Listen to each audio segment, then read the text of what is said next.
मुंशीगंज एक ऐसा गांव था जहां गरीबी इतनी गहरी थी कि लोग सपने देखना भी भूल गए थे। गांव के किनारे एक टूटी फूटी झोपड़ी में रहता था करीम। उम्र कोई 45 साल, चेहरे पर थकान की लकीरें, हाथों पर मेहनत के निशान। करीम दिन भर खेतों में मजदूरी करता और शाम को खाली हाथ लौटता। उसकी बीवी रहीमन बीमार थी कई महीनों से।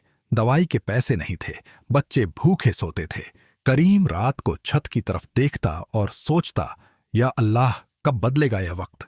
एक शाम करीम खेत से लौट रहा था। रास्ता वही पुराना, नदी के किनारे से गुजरता हुआ। आसमान में काले बादल थे, हवा में एक अजीब सी खामोशी थी। तभी उसका पैर किसी चीज से टकराया। उसने नीचे देखा, मिट्टी में आधा दबा एक पुराना मटका था। उसने उसे उठाया, भारी था। उसने ढक्कन हटाया और अंदर देखकर उसकी सांस रुक गई। सोने के सिक्के। करीम ने चारों तरफ देखा, कोई नहीं था, सिर्फ नदी का बहाव और हवा की आवाज। उसने मटका कपड़े में लपेटा और तेज कदमों से घर की तरफ चल दिया। उस रात घर में पहली बार चूल्हा ठीक से जला।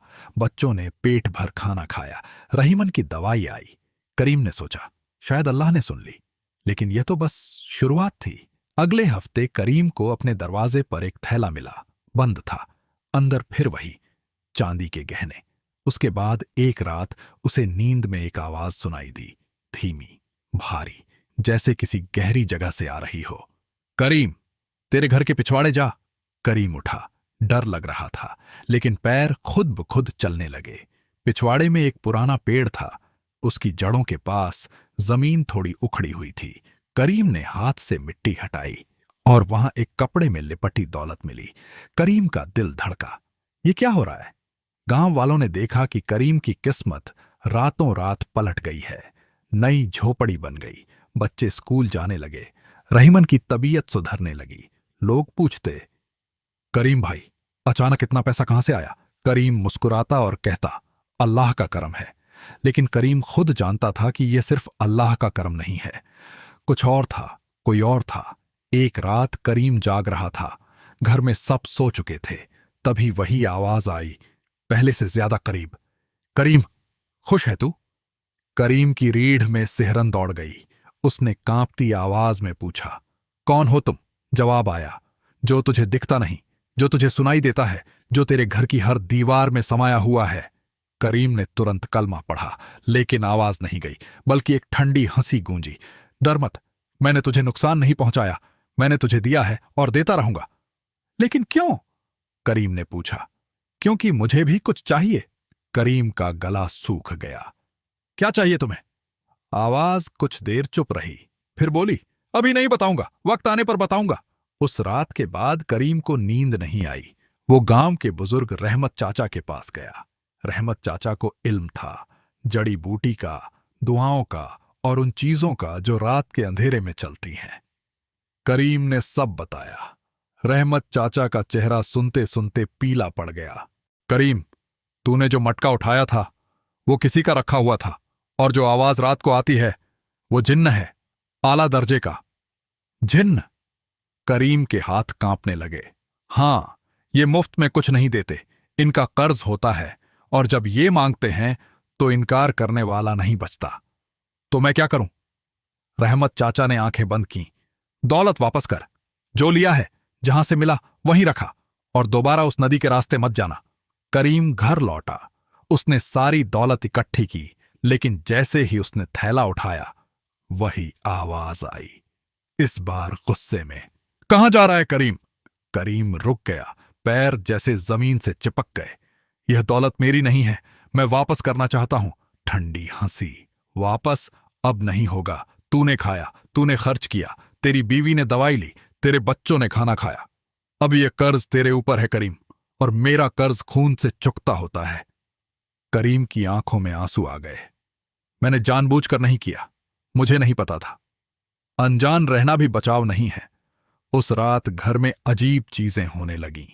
दीवार पर परछाइयां हिलने लगीं, बर्तन खुद ब खुद गिरने लगे। रहीमन को अचानक तेज बुखार आ गया, बच्चे डर कर रोने लगे। करीम समझ गया, यह शुरुआत है। वो दौड़ता हुआ रहमत चाचा के पास गया। रात का अंधेरा था, हवा तेज थी। रहमत चाचा दरवाजे पर ही मिले, जैसे इंतजार कर रहे हों। आ गया, मुझे पता था आएगा। रहमत चाचा ने करीम को अंदर बिठाया, एक पुरानी किताब निकाली, पन्ने पलटे, फिर बोले, एक ही रास्ता है, तुझे उससे बात करनी होगी, सीधे, डर के नहीं, यकीन के साथ। और उससे पूछना होगा कि उसे क्या चाहिए। जब वो बताए, तू मना कर देना, लेकिन मना करने से पहले ये पढ़ लेना। उन्होंने एक दुआ लिख कर दी। करीम घर लौटा, बच्चों को रहमत चाचा के घर भेज दिया, रहीमन को भी, फिर अकेला बैठ गया। बात करनी है मुझे, उसने कहा। कुछ देर खामोशी रही, फिर वही आवाज, इस बार इतनी करीब कि करीम को लगा कोई उसके कान के पास खड़ा है।